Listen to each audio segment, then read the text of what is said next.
Friends क्या आज इस सेशन में हम लोग बिहार दरोगा की जो नई भर्ती वर्ष 2023 में 1275 पदों पर आई हुई है उसके लिए एडुटेरिया के प्रैक्टिस बुक से हम लोग सेट नंबर 3 को आज डिस्कस करेंगे। चलिए आज के सेशन का पहला प्रश्न पढ़ेंगे कि महिला प्रीमियर लीग यानी कि WPL वुमेन प्रीमियर लीग 2023 के पहले संस्करण के दौरान कुल कितने मैच खेले गए। देखिए अगर आप आंसर पहले से जानते हैं तो आंसर कमेंट बॉक्स में देकर के बताते चलेंगे।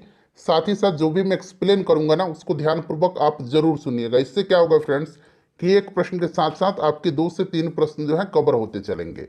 तो देखिए फ्रेंड्स महिला प्रीमियर लीग जो है इसके पहले संस्करण में 20 लीग मैच खेला गया था और 2 जो है प्ले ऑफ मुकाबले हुए थे। तो इस प्रकार से देखा जाए तो टोटल इसमें 22 मैच खेले गए थे। ऑप्शन बी राइट आंसर हो जाएगा। और जो पहला संस्करण था WPL का इसमें कुल 5 टीम ने हिस्सा लिया था। कितने टीमों ने हिस्सा लिया था तो 5 टीम ने हिस्सा लिया था। और जो पहला संस्करण हुआ था उसमें विजेता कौन सी टीम रही थी तो मुंबई इंडियंस रही थी। साथ साथ आप यह भी ध्यान रखिएगा। चलिए अगला प्रश्न करेंगे और सेट को लगाने के बाद आप सभी लोग अपना अपना स्कोर कमेंट करके जरूर बताइएगा। देखिए दूसरा प्रश्न है कि फरवरी 2023 में निम्न में से किन राज्यों में विधानसभा चुनाव नहीं कराए गए। यहाँ पर देखिएगा कहाँ पर विधानसभा चुनाव फरवरी 2023 में नहीं कराए गए यह आपसे पूछा जा रहा है। तो देखिए फ्रेंड्स निर्वाचन आयोग के द्वारा फरवरी में भारत में कुल 3 राज्यों में विधानसभा चुनाव कराया गया था। कौन कौन से ये राज्य हैं तो त्रिपुरा, नागालैंड और मेघालय है। मणिपुर इसमें नहीं होगा, ठीक है ना। ये 3 राज्य त्रिपुरा, मेघालय और नागालैंड ध्यान रखेंगे आप। क्लियर है। अच्छा जो अभी चुनाव हुआ है विधानसभा का चुनाव तो नए मुख्यमंत्री भी इन राज्यों के बने हैं तो उनका भी नाम आपको ध्यान रखना है। देखिए त्रिपुरा के मुख्यमंत्री कौन है तो मानिक साहा हैं, ठीक है ना। नागालैंड के कौन है तो नागालैंड के नेफ्यू रियो हैं, आपको पता भी है। और मेघालय के CM कौन है तो कॉनराड संगमा हैं। क्लियर, ये भी आप साथ साथ ध्यान रखिएगा। चलिए अगला प्रश्न कि बिहार सरकार द्वारा प्रतिवर्ष शहीद दिवस किस तिथि को मनाए जाने की घोषणा की गई है। बड़ा ही महत्वपूर्ण प्रश्न है। चलिए अगर आप आंसर जानते हैं फ्रेंड्स तो कमेंट करते चलिएगा आंसर। तो देखिए फ्रेंड्स यह जो है 15 फरवरी के दिन, ऑप्शन बी राइट आंसर हो जाएगा। दरअसल 15 फरवरी 1932 को, 15 फरवरी 1932 को, ठीक है ना, मुंगेर में तारापुर में एक भीषण नरसंहार हुआ था। उसी की स्मृति में जो है 15 फरवरी को बिहार सरकार के द्वारा प्रतिवर्ष शहीद दिवस मनाए जाने की घोषणा किया गया है। चलिए अगला प्रश्न है कि भारत का कौन सा राज्य मसाला उत्पादन में अग्रणी है। तो अभी के संदर्भ में आपको ध्यान रखना है मध्य प्रदेश जो है मसाला उत्पादन में सबसे अग्रणी हो गया है। ऑप्शन सी राइट आंसर हो जाएगा इसका। नेक्स्ट क्वेश्चन करेंगे कि पृथ्वी की निगरानी हेतु नासा इसरो द्वारा संयुक्त रूप से निसार का प्रक्षेपण कब तक किया जाएगा। अब यहाँ पर देखिए ये निसार का प्रक्षेपण जो है किसके द्वारा किया जा रहा है तो नासा और इसरो के द्वारा। नासा, ठीक है ना, और इसरो के द्वारा। ध्यान रखेंगे अमेरिकी स्पेस एजेंसी नासा और भारत की जो स्पेस एजेंसी है इसरो, इसी के द्वारा किया जा रहा है। और इस निसार का नाम भी इन्हीं दोनों के नाम पर है। क्या नाम है निसार का फुल फॉर्म तो याद रखिएगा इसका फुल फॉर्म जो है ये आपका है नासा इसरो। यहाँ पर देखिए NASA ISRO synthetic aperture radar, ठीक है ना, ध्यान रखिएगा। 2024 तक जो है इसका प्रक्षेपण किया जाएगा। 2024 राइट आंसर हो जाएगा। उसके बाद देखिए श्री अन्न सम्मेलन यानी कि वैश्विक मिलेट्स का आयोजन कहाँ किया गया। अच्छा एक इंपॉर्टेंट पॉइंट्स आप नोट करेंगे। देखिए फ्रेंड्स वर्ष 2023 को संयुक्त राष्ट्र के द्वारा अंतर्राष्ट्रीय मोटा अनाज वर्ष यानी कि इंटरनेशनल ईयर ऑफ मिलेट्स घोषित किया गया है। ये भी आप जरूर ही ध्यान रखेंगे। इसका आयोजन कहाँ पर गया था वैश्विक मिलेट्स का तो फ्रेंड्स इसका आयोजन नई दिल्ली में किया गया था। ऑप्शन ए राइट आंसर इसका हो जाएगा। इसका उद्घाटन प्रधानमंत्री नरेंद्र मोदी जी के द्वारा किया गया था। साथ साथ आप यह भी ध्यान रखेंगे। देखिए फ्रेंड्स अगर सेशन आपको पसंद आ रहा है तभी आप सेशन को लाइक करिएगा। और देखिए मैं इसलिए रिक्वेस्ट करता हूं कि लाइक से मोटिवेशन मिलता है। अगर आप वीडियो को लाइक करते हैं तो मुझे पता चलता है कि वीडियो आपको अच्छी लग रही है। कोई सुझाव है तो आप निश्चिंत होकर के कमेंट बॉक्स में लिख सकते हैं। चलिए क्वेश्चन नंबर 7 है कि हाल के दिनों में चर्चा में रहा मथुआ महामेला का आयोजन किस राज्य में किया गया था। ये मथुआ महामेला का आयोजन जो है कहाँ पर किया गया था तो फ्रेंड्स यह पश्चिम बंगाल में किया गया था। पश्चिम बंगाल इसका राइट आंसर हो जाएगा। चलिए उसके बाद देखिएगा कि 17वें प्रवासी दिवस के दौरान लगभग कितने देशों के प्रवासी प्रतिनिधियों ने भाग लिया। अच्छा ये जो 17वां प्रवासी दिवस था इसका आयोजन मध्य प्रदेश के इंदौर में किया गया। कहाँ पर किया गया था मध्य प्रदेश के इंदौर में किया गया था। इसमें मुख्य अतिथि कौन थे तो गुयाना के राष्ट्रपति डॉक्टर मोहम्मद इरफान अली थे। और इसमें 70 देशों के लगभग 3500 से 70 देशों के लगभग 3500 से अधिक प्रतिनिधियों ने हिस्सा लिया था। तो राइट आंसर यहां पर देखेंगे ऑप्शन बी हो जाएगा 70। ठीक है ना। चलिए नेक्स्ट क्वेश्चन है, अच्छा इसका अगर थीम पूछा जाए तो थीम भी याद रखिएगा, diaspora reliable partners for India's progress in Amritkaal. एक बार मैं और रिपीट करता हूं, diaspora reliable partners for India's progress in Amritkaal. Next question है हमारा कि गोल्डन ग्लोब पुरस्कार 2023 के अंतर्गत सर्वश्रेष्ठ गीत का अवार्ड किसे दिया गया। सर्वश्रेष्ठ गीत का अवार्ड किसको दिया गया है। तो फ्रेंड्स यह RRR मूवी के नाटू नाटू गाने को दिया गया है। ठीक है ना फ्रेंड्स। अच्छा अगर गोल्डन ग्लोब अवार्ड्स 2023 में सर्वश्रेष्ठ फिल्म का अवार्ड आपसे पूछा जाएगा तो द यहाँ मैं लिख देता हूँ, द फैबल मेंस। ठीक है ना, द फैबल, ये बी है, फैबल मेंस। ठीक है ना, याद रखिएगा सर्वश्रेष्ठ फिल्म का अवार्ड इसको दिया गया।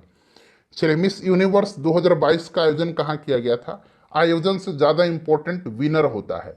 तो देखिए मिस यूनिवर्स 2022 का आयोजन जो है ये अमेरिका में किया गया था, न्यू ओरियंस शहर में किया गया था।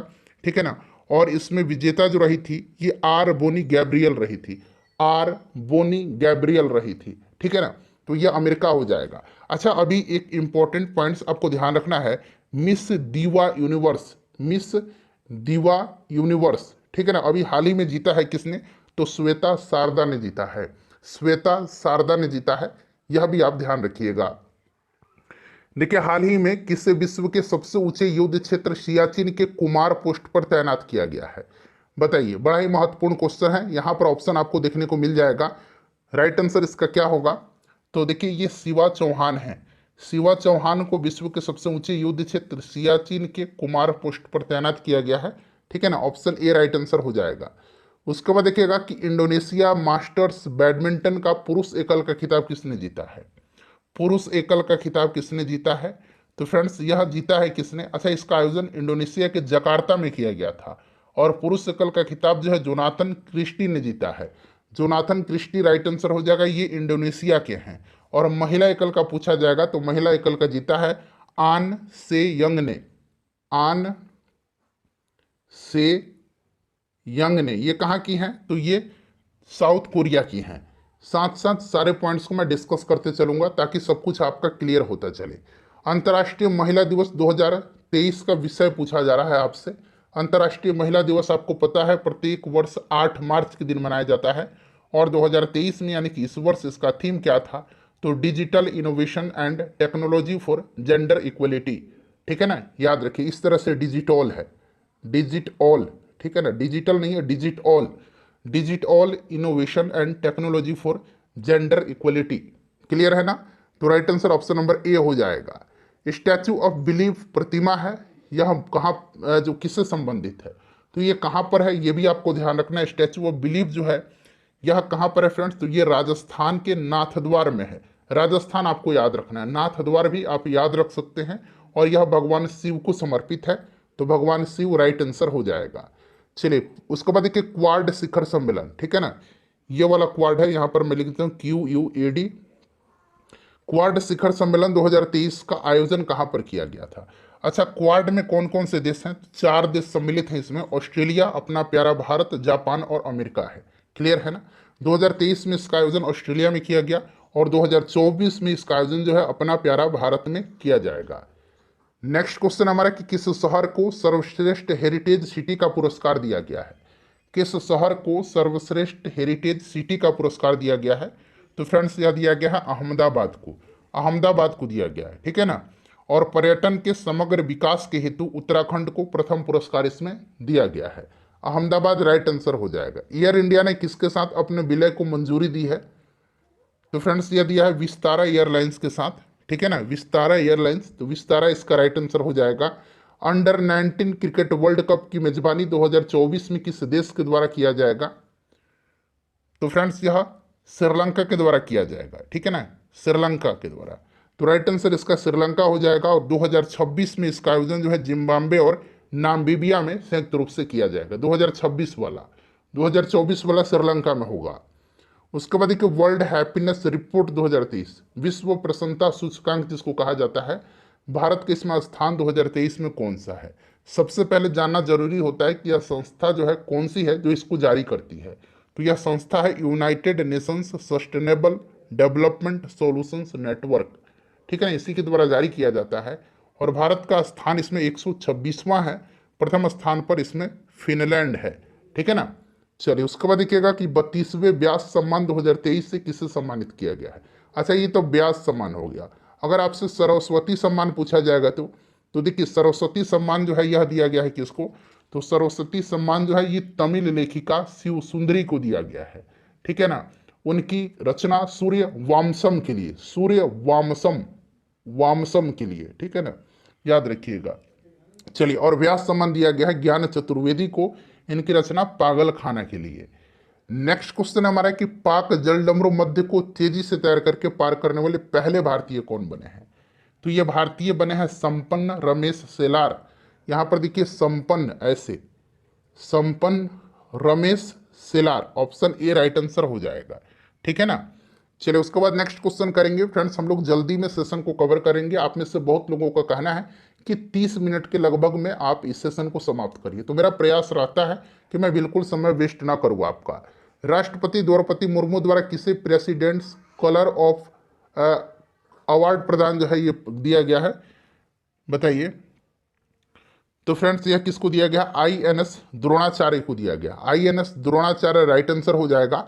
भारत की पहली व्यवहारिक प्रयोगशाला स्थापित की गई है कहाँ पर?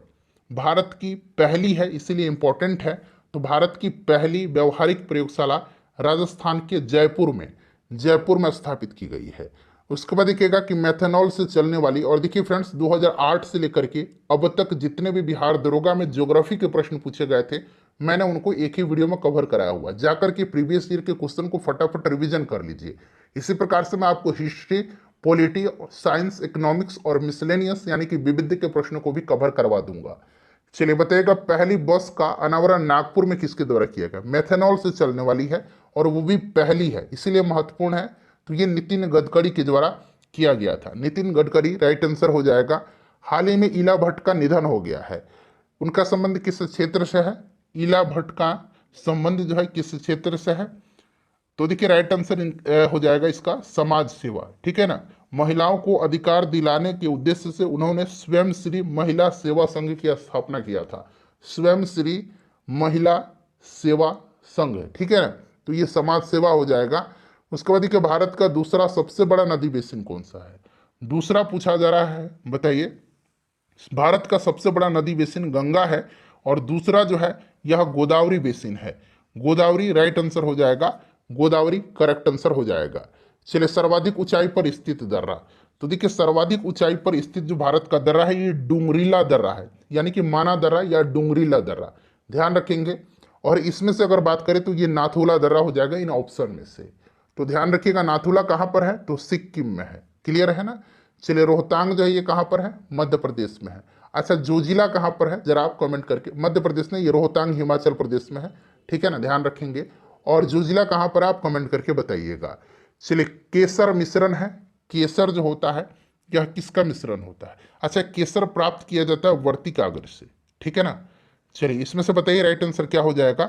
तो केसर जो है ये फूल के स्त्री भाग से, ठीक है ना। वर्तिकाग्र मैंने बताया था जो बीज बनाने वाला भाग है। इस प्रकार अगर बात करें केसर जो है बीज और कली का एक मिश्रण है, तो ऑप्शन ए इसका राइट आंसर हो जाएगा। चलिए मिकिर की पहाड़ी कहाँ पर है? मिकिर की पहाड़ी, मिकिर की पहाड़ी बताइए। तो ये असम में है, ठीक है ना, असम इसका राइट आंसर हो जाएगा, असम में है। चलिए नेक्स्ट क्वेश्चन है कि वृक्षों को काटने से बचाने हेतु चिपको आंदोलन कब शुरू किया गया था? चिपको आंदोलन जो है ये शुरू कब किया गया था? चिपको आंदोलन जो है शुरू हुआ था ये किसके नेतृत्व में? सुंदरलाल बहुगुणा के नेतृत्व में, ठीक है ना। चंद्री प्रसाद भट्ट भी इनसे जुड़े हुए थे। इसका आंसर आप कमेंट करके बताइए। बढ़िया प्रश्न है, एक प्रश्न मैं आपसे हर सेट में पूछता हूँ, इसका आंसर आप कमेंट करके मुझे बताइएगा। चलिए उसके बाद देखिएगा कि निम्न में से किसका संबंध पारिस्थितिकी संतुलन से नहीं है? पारिस्थितिकी संतुलन से किसका जो है इसमें से नहीं है? तो सिंपल सा है औद्योगिक प्रबंधन इसका राइट आंसर हो जाएगा। निम्नलिखित में से कौन सा देश स्थलरुद्ध देश है यानी कि लैंडलॉक्ड कंट्री है? स्थलरुद्ध देश इसमें से कौन सा है? सबसे बड़ा स्थल रुद्ध देश कजाकिस्तान है। इसमें से अगर बात करें तो ये हंगरी हो जाएगा। हंगरी जो है यह एक स्थल रुद्ध देश है, ठीक है ना। यह एक यूरोपीय देश है जो पूरी तरह से स्थल रुद्ध है। हंगरी की राजधानी पूछा जाता है बुडापेस्ट है। बुडापेस्ट हंगरी की राजधानी है, ये भी आप ध्यान रखेंगे, ठीक है ना फ्रेंड्स। चलिए उसके बाद अच्छा, यूक्रेन की राजधानी भी ध्यान रखिएगा, ये आजकल पूछा जा रहा है। यूक्रेन की राजधानी कीव है। रोमानिया की राजधानी बुखारेस्ट है, ठीक है ना। इसकी बुडापेस्ट, इसकी बुखारेस्ट। वनस्पति जलवायु का सही सूचक है, यह कथन किसका है? वनस्पति जलवायु का सही सूचक है, यह कथन किसका है? यह कथन कोपेन का है। किसका है फ्रेंड्स? यह कथन कोपेन का है। क्लियर है, ध्यान रखेंगे आप लोग। चलिए, भारत में अप्रत्यक्ष निर्वाचन की प्रथा किस वर्ष में आरंभ की गई थी? अप्रत्यक्ष पूछा गया है, तो भारत में अप्रत्यक्ष निर्वाचन की प्रथा यह 1892 में प्रारंभ की गई थी, ठीक है ना। और इसके साथ ही 1892 में भारत परिषद अधिनियम के तहत राजस्व एवं व्यय अथवा बजट पर बहस करने तथा कार्यकारिणी से प्रश्न पूछने की शक्ति भी प्रदान किया गया था। 1892 राइट आंसर होगा इसका। निम्न में से कौन सी घटना सबसे पहले घटित हुई थी? चलिए यहाँ पर देखिएगा, इलाहाबाद की संधि जो है ये 1765 में, आपको याद होगा तीसरा आंग्ल मैसूर युद्ध जो था यह हुआ था 1790-92 में, ठीक है। प्रथम आंग्ल मराठा युद्ध पूछा गया है, तो ये हुआ था 1775 से 82, 1775-82 याद रखेंगे। और सालबाई की संधि जो है यह 1782 में। तो सबसे पहले जो घटित हुई थी घटना, इसमें से इलाहाबाद की संधि है जो कि 1765 में हुई थी। चलो उसके बाद नेक्स्ट क्वेश्चन है हमारा 36 नंबर। देखिए, निम्नलिखित में से किस एक ने सुभाष चंद्र बोस को देश नायक कह करके संबोधित किया था? देश नायक कह करके संबोधित किया था रविंद्रनाथ टैगोर जी ने, ठीक है ना। रविंद्रनाथ टैगोर राइट आंसर हो जाएगा। विश्व भारती की स्थापना रविंद्रनाथ टैगोर जी ने किया है, ध्यान रखिएगा, ये भी प्रश्न बनता है। चलिए उसके बाद देखिए, भारत छोड़ो आंदोलन के समय भारत का प्रधान सेनापति कौन था? अब यहाँ पर थोड़ा सा समझने वाली बात है, बहुत लोग लॉर्ड लिनलिथगो कहेंगे, लेकिन दरअसल लॉर्ड लिनलिथगो उस समय भारत का वायसराय था, ठीक है ना। यहाँ पर भारत का प्रधान सेनापति पूछा गया है, इनकी कमांडेंट इन चीफ पूछा गया है, ये लॉर्ड बेबल था। लॉर्ड बेबल जो कि बाद में वायसराय भी बना, तो लॉर्ड बेबल ही इसका राइट आंसर होगा। उसके बाद देखिए, मुस्लिम लीग द्वारा सर्वप्रथम प्रत्यक्ष कार्रवाई दिवस कहाँ मनाया गया? अच्छा, प्रत्यक्ष कार्रवाई दिवस जो है यह मनाया गया था 16 अगस्त 1946 को, ठीक है ना। सीधी कार्रवाई या प्रत्यक्ष कार्रवाई दिवस, डायरेक्ट एक्शन डे को कहा जाता है। और सर्वप्रथम प्रत्यक्ष कार्रवाई दिवस कलकत्ता में मनाया गया था। तो यहाँ पर देखिए कलकत्ता राइट आंसर इसका हो जाएगा। देखिए, दिल्ली सल्तनत में दीवाने अर्ज विभाग की स्थापना किसने किया था? दीवाने अर्ज जो था एक प्रकार का सैन्य विभाग था, सैन्य विभाग था एक प्रकार का। इसकी स्थापना जो है बलबन ने किया था। बलबन गुलाम वंश का शासक था। इसने रक्त और लौह की नीति अपने विरोधियों के प्रति अपनाई थी, ठीक है ना, याद रखिएगा। नवरोज त्योहार मनाने की प्रथा इसी ने शुरू किया था। उसके बाद देखिए, निम्नलिखित में से कौन फारसी का प्रथम कवि था जिसने अपनी कविता में भारतीय पर्यावरण को चित्रित किया? चलिए बताइए राइट आंसर क्या हो जाएगा। तो फ्रेंड्स, यह कौन थे? प्रसिद्ध फारसी कवि अमीर खुसरो थे, ठीक है ना। और अमीर खुसरो निजामुद्दीन औलिया के शिष्य थे। नई फारसी काव्य शैली सबके हिंदी या हिंदुस्तानी शैली के जन्मदाता अमीर खुसरो को माना जाता है। इनको जो है तूतीय हिंद यानी कि हिंदुस्तान का तोता कहा जाता है। ये सारी पॉइंट्स आपको ध्यान रखना है। चलिए, कौन सा इसमें से सही सुमेलित है? तो इसमें से सही सुमेलित जो है ये आपसे पूछा गया है। तैमूरलंग का आक्रमण 1398, ठीक है ना। उसके बाद देखिए, तालीकोटा का युद्ध जो कि विजयनगर साम्राज्य के पतन का कारण माना जाता है 1565, सही दिया गया है। चंदावर का युद्ध 1194, ये भी सही है। तो इनमें से सभी इसका राइट आंसर होगा। चलिए, जौनपुर की स्थापना किस शासक के द्वारा किया गया था? तो जौनपुर की स्थापना जो है ये फिरोज तुगलक ने अपने चचेरे भाई जौना खां की स्मृति में किया था, ठीक है ना। और सिराज ए हिंद जौनपुर का ऐतिहासिक नाम है। सिराज ए हिंद, याद रखिएगा, यह जौनपुर का ऐतिहासिक नाम है। ऑप्शन बी राइट आंसर होगा। भारत में मानव का सर्वप्रथम साक्ष्य कहाँ मिलता है? भारत में मानव का सर्वप्रथम साक्ष्य जो है यह कहाँ मिलता है? तो यह मध्य प्रदेश के पश्चिमी नर्मदा क्षेत्र में अवस्थित हथनौरा यानी कि होशंगाबाद नामक पुरा स्थल से प्राप्त हुआ। इसकी खोज जो है प्रसिद्ध पुरातत्वविद अरुण सोनाकिया के द्वारा किया गया था। तो यहाँ पर आप नर्मदा घाटी लगाइए। सैंधव सभ्यता के महान स्नानागार महान स्नानागार और महान अन्नागार, ठीक है ना, अन्नागार भी ग्रेट ग्रेनरी जिसको कहा जाता है, यह संभवतः सिंधु सभ्यता की सबसे बड़ी इमारत थी। अन्नागार और स्नानागार दोनों जो है ये मोहनजोदाड़ो से प्राप्त हुए हैं, ध्यान रखना आपको। चलिए उसके बाद देखिएगा कि किस शासक द्वारा सर्वप्रथम पाटलिपुत्र का राजधानी के रूप में चयन किया गया था। दरअसल पाटलिपुत्र की स्थापना उदयन ने किया था। यह प्रश्न बिहार पुलिस में पूछा भी गया था और इसने राजधानी बनाया था, ठीक है ना। मगध साम्राज्य की जो राजधानी थी प्रारंभिक, वो गिरिब्रज थी या राजगिरी थी, यह चीज आपको भली भांति पता है। चलिए, भारतीय संविधान को संविधान सभा के द्वारा अंगीकृत कब किया गया था? अंगीकृत पूछा गया है, तो अंगीकृत किया गया था 26 नवंबर 1949 को। इसीलिए प्रत्येक वर्ष 26 नवंबर के दिन संविधान दिवस मनाया जाता है। तो ये 26 नवंबर 1949 देखिए ऑप्शन बी में दिया गया है, ठीक है ना फ्रेंड्स। चलिए, कहीं डाउट है तो क्वेश्चन नंबर लिख करके आप कमेंट करिएगा। निम्नलिखित में से कौन सा विषय समवर्ती सूची का है? समवर्ती सूची में कौन कौन सा विषय है? यहां पर देखेंगे तो पुलिस, लोक स्वास्थ्य एवं स्वच्छता, ठीक है ना, लोक स्वास्थ्य एवं स्वच्छता, पुलिस, ये सब राज्य सूची का विषय है, ठीक है ना। पंचायती राज भी राज्य सूची का विषय है। इसमें से जनसंख्या नियंत्रण एवं परिवार नियोजन, यह समवर्ती सूची का विषय है। समवर्ती सूची लिया गया है ऑस्ट्रेलिया से, याद रखिएगा। चलिए उसके बाद नेक्स्ट क्वेश्चन है 48 नंबर, कि भारतीय संविधान का कौन सा भाग संविधान की आत्मा कहलाता है? संविधान की आत्मा जो है ये हमारा प्रस्तावना है, इसी को कहा जाता है, उद्देशिका को कहा जाता है, ठीक है ना, ध्यान रखिएगा। ये आपका उद्देशिका हो जाएगा, ऑप्शन नंबर सी। चलिए उसके बाद देखिएगा कि भारतीय संविधान का कौन सा अनुच्छेद केंद्रीय सतर्कता आयोग का वर्णन करता है?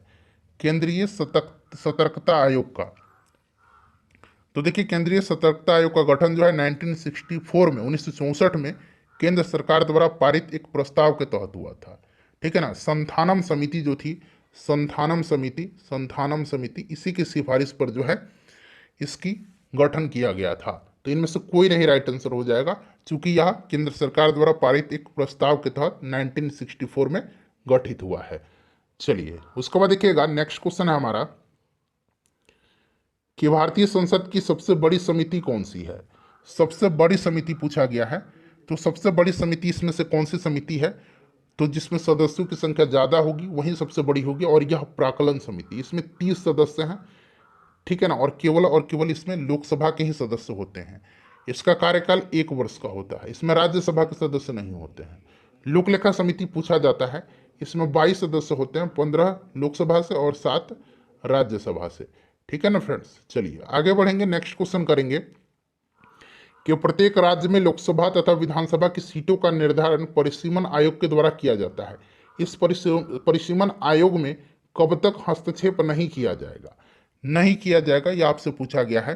तो आपको याद होगा कि 84वां 84 संविधान संशोधन जो था, इसके द्वारा संविधान का अनुच्छेद 82 और 170(3), 82 यानी कि 82 और अनुच्छेद 170(3) में शर्तों के साथ संशोधन किया गया, जिसके अनुसार देश में लोकसभा और विधानसभा की सीटों की संख्या को वर्ष 2026 तक कोई भी इसमें कमी या वृद्धि नहीं की जाएगी।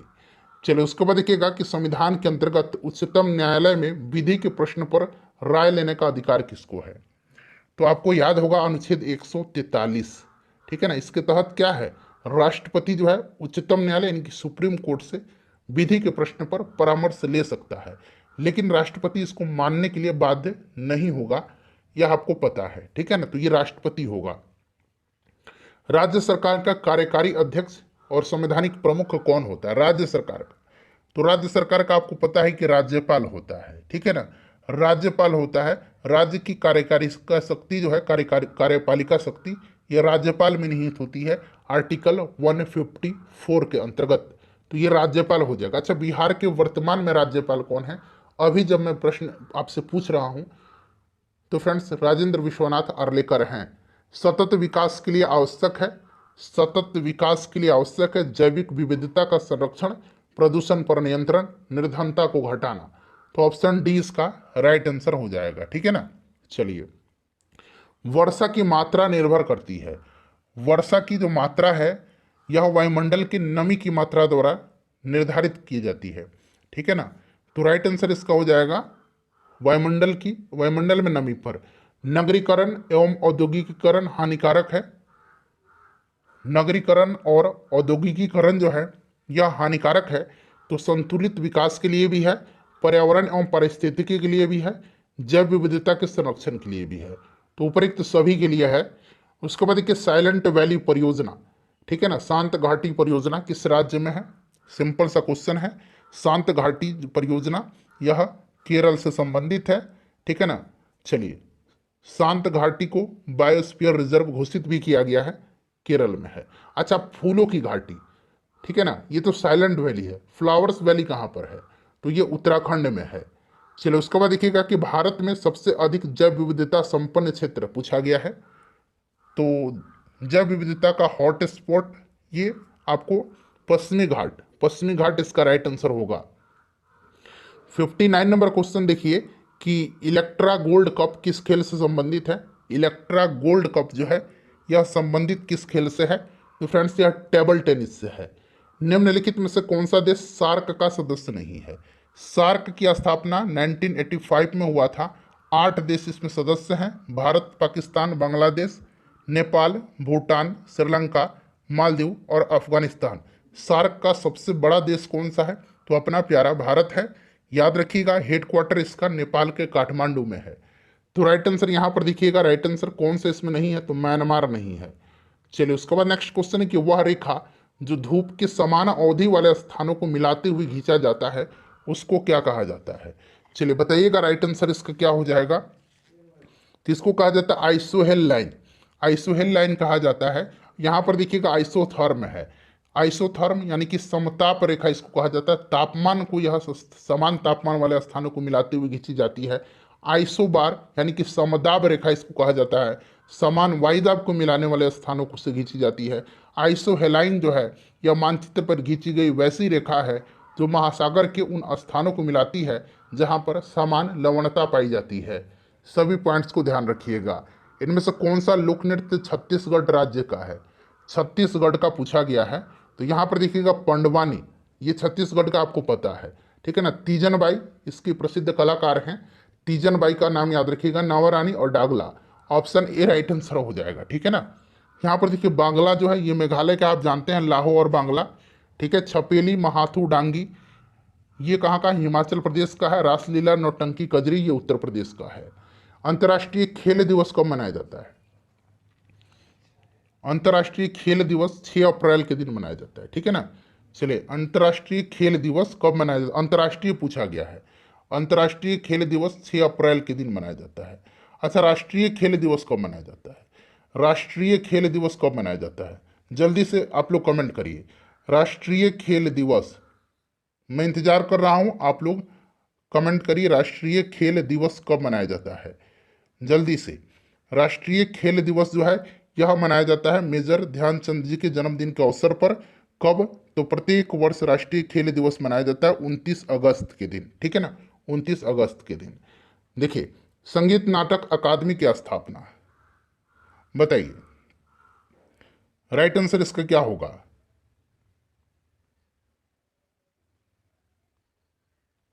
संगीत नाटक अकादमी की स्थापना जो है ये हुआ था आपका 1953 में, ठीक है ना। अच्छा, ललित कला अकादमी की स्थापना 1954 में और साहित्य अकादमी की स्थापना भी 1954 में ही हुआ था, ठीक है ना फ्रेंड्स, याद रखेंगे आप लोग। चलिए उसके बाद नेक्स्ट क्वेश्चन कर लेंगे कि असम राइफल का मुख्यालय कहाँ पर है? असम राइफल्स जो है इसकी स्थापना अगर पूछा जाए तो 1835 में, याद रखिएगा। और इसका हेडक्वार्टर जो है ये मेघालय में है, मेघालय के शिलोंग में है, ठीक है ना। चलिए, एम्पियर सेकंड, ठीक है ना, एम्पियर सेकंड निम्न में से किसकी इकाई है? एम्पियर सेकंड जो है यह इकाई किसकी है? तो फ्रेंड्स आपको पता है ना कि एम्पियर सेकंड विद्युत आवेश की इकाई होती है। आवेश प्रवाह की दर को धारा कहा जाता है, ये प्रश्न आप जानते हैं। तो ये आपका हो जाएगा आवेश, ठीक है ना। अच्छा, एम्पियर बराबर आवेश बटा सेकंड आपने पढ़ा होगा। एम्पियर बराबर आवेश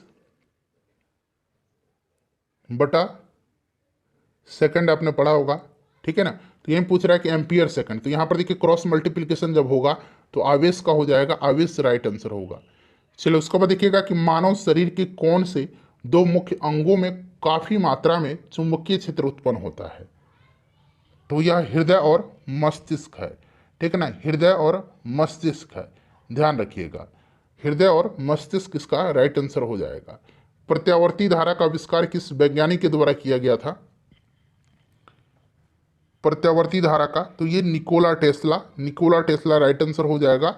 आइजैक न्यूटन जो है, इन्होंने गुरुत्वाकर्षण का नियम दिया था, गति का भी नियम दिया था। ग्रामोफोन का थॉमस एडिसन ने किया था, ठीक है। प्रकाश विद्युत प्रभाव की खोज आइंस्टीन ने किया था। विभवांतर को स्थिर रखते हुए एक परिपथ का प्रतिरोध आधा कर दिया जाए। ध्यान दीजिएगा, विभवांतर को आधा रखते हुए, ठीक, स्थिर रखते हुए प्रतिरोध जो है परिपथ का आधा कर दिया जाए तो धारा का मान क्या होगा, धारा पर इसका प्रभाव क्या पड़ेगा। अब यहाँ पर देखिए कह रहा है कि आपको पता है V equal to I R होता है, यानी कि यहाँ से I इक्वल टू क्या हो जाएगा, V बट्टा आर हो जाएगा, ठीक है ना। धारा पूछ रहा है ना, धारा पर क्या प्रभाव होगा। अब कह रहा है कि V को कांस्टेंट रखना है और प्रतिरोध को आधा कर दिया जा रहा है। तो जैसे ही आप प्रतिरोध को आधा करेंगे तो यहाँ पर देखिए प्रतिरोध को अगर आप आधा करते हैं तो ये 2V/R हो जाएगा ना, R/2 अगर आधा करेंगे तो ये 2 ऊपर चला जाएगा तो 2V/R हो जाएगा, ठीक है, 2V/R हो जाएगा। क्लियर। अब आपको पता है कि I इक्वल टू VR होता है, तो यहाँ पर हम लोग कैसे करेंगे, I इक्वल टू कितना हो जाएगा, ये 2I के बराबर हो जाएगा ना, 2I के बराबर। तो ये क्या हो जा रहा है, डबल हो जा रहा है ना, डबल इसका राइट आंसर हो जाएगा, दोगुनी हो जाएगी। निम्नलिखित में से किस रंग का विचलन कोण सबसे कम होता है? सबसे कम विचलित कौन सा रंग होता है? जिसका तरंग दर ज्यादा होगा विचलित कम होगा, यानी कि लाल का तरंग दर सबसे लाल यहाँ पर लाल का तरंग दर सबसे ज्यादा है, इसका विचलन कम होगा। बैगनी का सबसे अधिक विचलन होगा क्योंकि इसका तरंग दर सबसे कम होता है।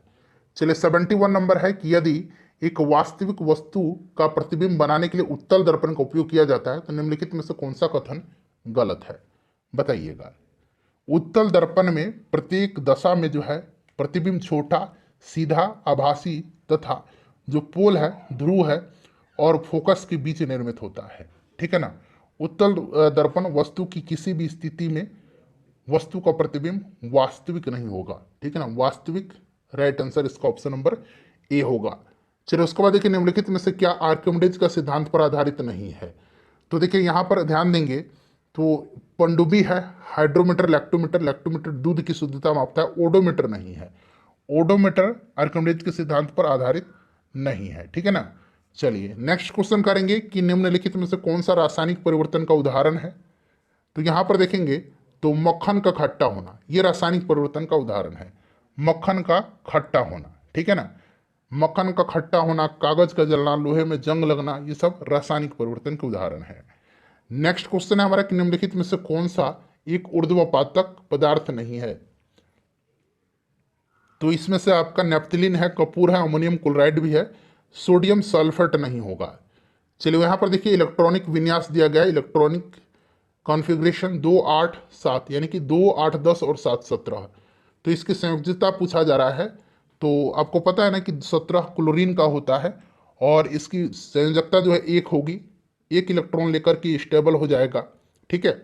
चलिए वे अम्ल जिसमें हाइड्रोजन के साथ ऑक्सीजन का अतिरिक्त अन्य अधात्विक तत्व होते हैं क्या कहलाते हैं?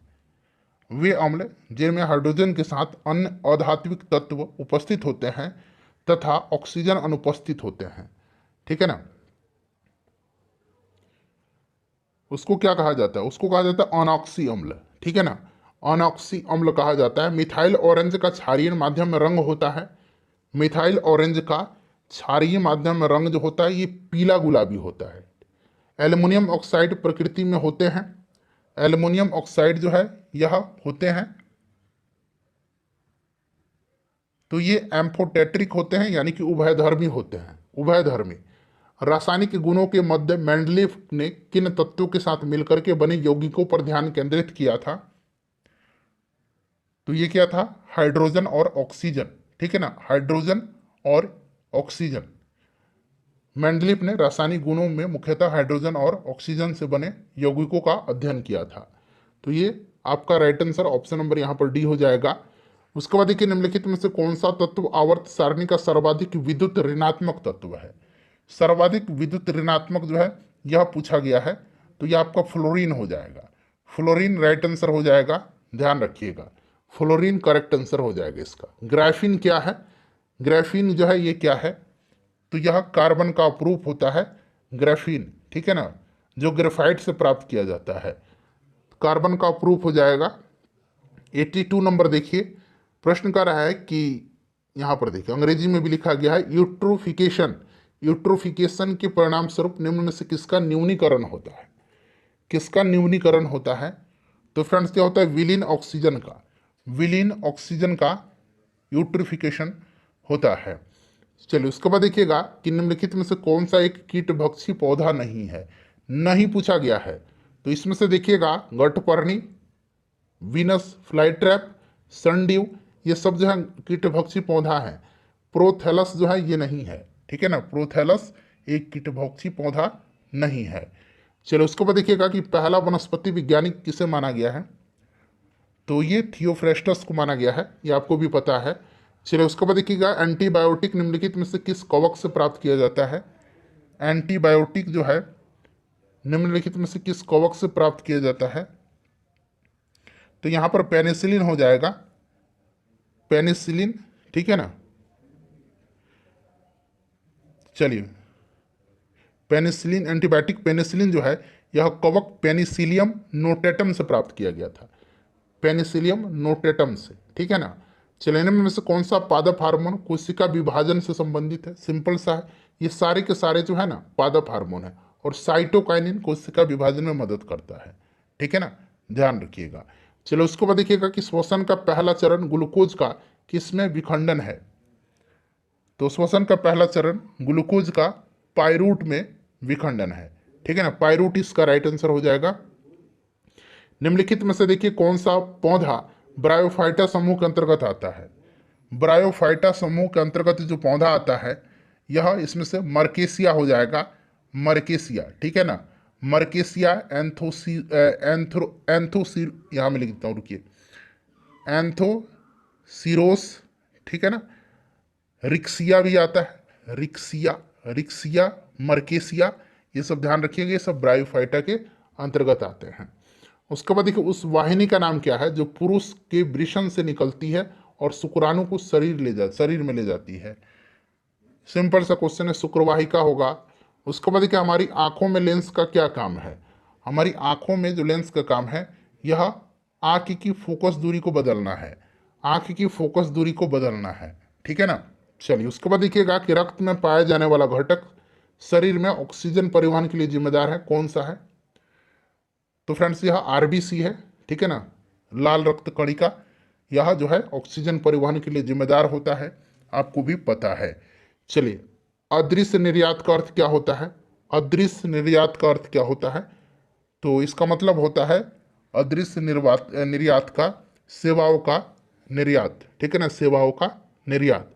चलिए उसके बाद देखिएगा छठी पंचवर्षीय योजना के दौरान निम्नलिखित में से कौन सा कार्यक्रम शुरू किया गया था? छठी पंचवर्षीय योजना 1980 से 85 तक रहा था, और इसमें एकीकृत ग्रामीण विकास कार्यक्रम को 2 अक्टूबर 1980 को प्रारंभ किया गया था। एकीकृत ग्रामीण विकास 2 अक्टूबर 1980 को। उसके बाद देखिए प्रच्छन्न बेरोजगारी का सामान्यतः क्या अर्थ होता है? प्रच्छन्न बेरोजगारी का मतलब होता है, बताइए। तो यहाँ श्रमिक की सीमांत उत्पादकता शून्य है, ऑप्शन सी राइट आंसर हो जाएगा। उसके बाद एक अच्छा प्रश्न है, राष्ट्रीय आय समिति का गठन किस वर्ष किया गया था?